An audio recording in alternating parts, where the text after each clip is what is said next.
Hello. This is the second video I'm making, and I think I'm making this um, just to have it done. I always find the second thing of anything to be the hardest thing to make and to get done. I don't know if you recognize yourself in that, if that's just human or if I'm just an idiot. I don't know. Anyway, something I've been thinking on a lot lately is signal chain. There's a lot of videos on YouTube on how to use a plugin or how to use a compressor. I don't know. Most I've seen don't really tell the full story. So I'm going to make an attempt at explaining a little bit how I think about sound. What is sound? Okay, and this is just going to be a short thing, and we'll get deep later, I suppose. But I remember vividly the first time someone mentioned this to me, thinking about like the signal chain. What is it? The signal chain is, all right, you have a microphone that goes into a microphone preamp, that goes into an analog to digital converter. It becomes digital, it goes in the computer, you press rec on your computer, it becomes a file. You can then press play, and your computer sends that file to a digital to analog converter. Then that signal gets sent to an amplifier that sends it to your speakers. And in your speakers, they vibrate and the sound becomes air pressure. And that air pressure hits your ears. And that's when you hear the sound. Okay. So the signal chain in that case is my voice into air, and then the microphone picks up the vibration. And it's pretty cool to think about sound in this way, because well, at least that's what really made it. It blew my mind when this guy I was working for. My first studio job was to assist at classical music recordings in churches, concert halls, stuff like that. Basically carry mics, run really long cables, and get instructions on where to put the mics, etc. And anyway, we were putting up mics, and Lasse Nilsson, bless him, my then boss, he was like, Chris, come with me. And he showed me this Millennia preamp. Check this out. We have such great sound here today, because this is like our weakest link in our signal chain. And I was like, first I didn't really get what he was saying, but I suppose I just like, oh, okay, cool, and continued working. But that kind of stuck with me, because he was excited because we were in a great room. There were amazing musicians in that room. Those musicians had great instruments, making vibrations in the air. And the microphones we had were like rented from the Swedish radio, so it was all Neumann U87s, Schoeps U80, U67s, KM84s, AKG 414, C414, you know, just like the pinnacle of amazing microphones from the last couple of decades. And he had he had bought a Neve console, shipped it to Sweden, and he made a rack of all those preamps. So we had original 1073 preamps in a rack. We had great converters going into Pro Tools, etc. And he just needed a few more preamps. And that was this dual Millennia preamp. And for those of you who know Millennia preamp, you know what I'm talking about. For those who don't know what a Millennia preamp is, it's like basically one of the most quiet mic preamp ever built, I think. It's got distortion figures that are insane. I've heard that people have been able to record the steps of ants with Millennia mic preamps. Anyway, yeah, just think about it. When we're making any kind of sound, we're somewhere on the signal chain.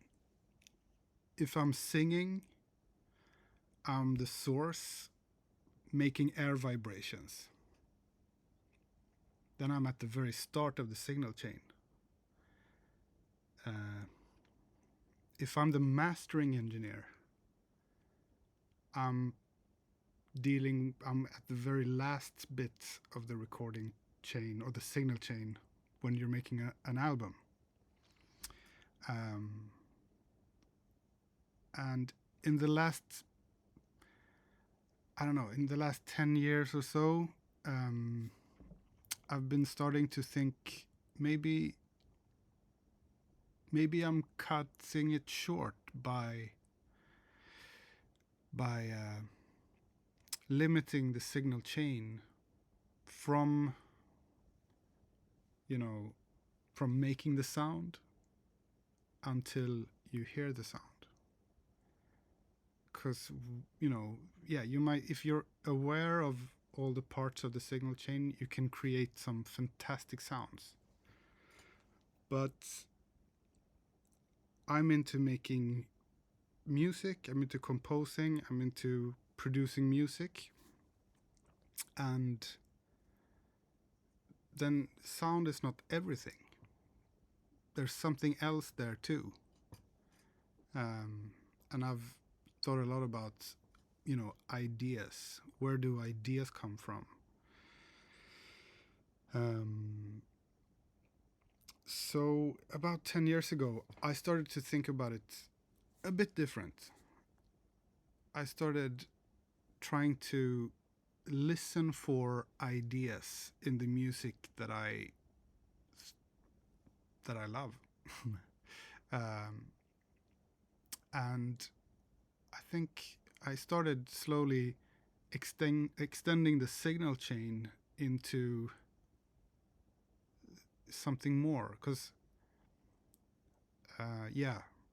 my product, or if you're making music or sound, for a living, you can view your product as the sound that comes out of the speakers when you play my song. But there's something else. There's something more beyond. And that's what I want to share. Because when I hear someone performing a song, it's like I can sort of connect with what they are, with their experience somehow, with their emotions. You know what I'm talking about, right? So, as a music producer and music person, I started viewing my product as something else, because when you're listening to my music, when you're doing that, you're actually creating the experience of listening to my music. If you think about it, think about it. Once again, when you're listening to someone else's music or my music, you're actually the co-creator of your experience. When I listen to someone else's music, I'm the co-creator. What I mean by that is, let's say that I go to a live show and I've had a great day. I didn't know I was going to a concert. My friend had a ticket, gave them to me. I'm like, wow, I get a free ticket. I'm at this free show. I see a friend that buys me a beer. I'm like, I'm so happy.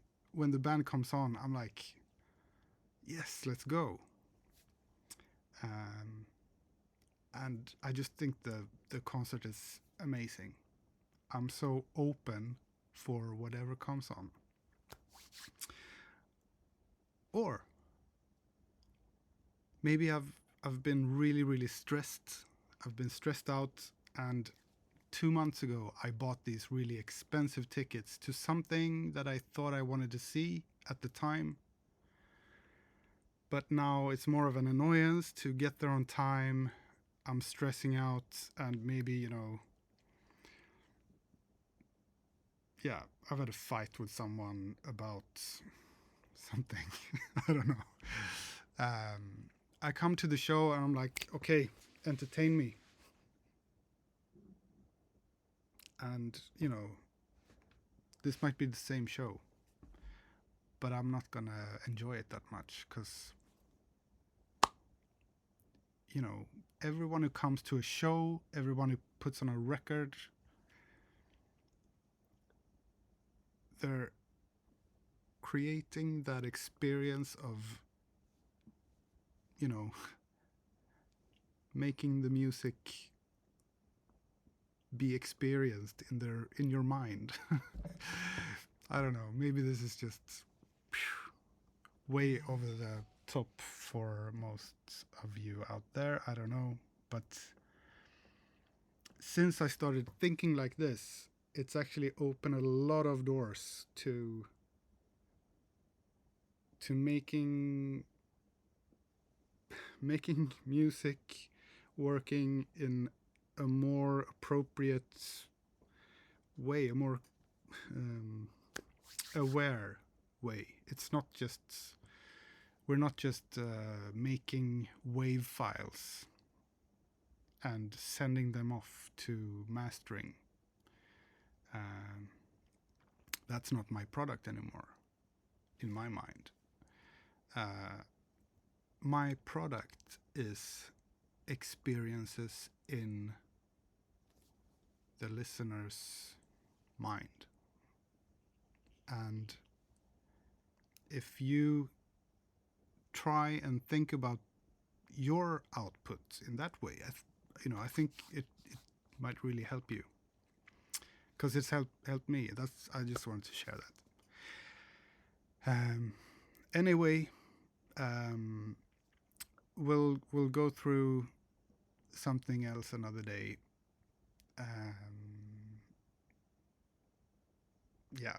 If you have any questions, I don't know, maybe drop a comment or talk to a friend. I'll see you another day. Rant over. Peace.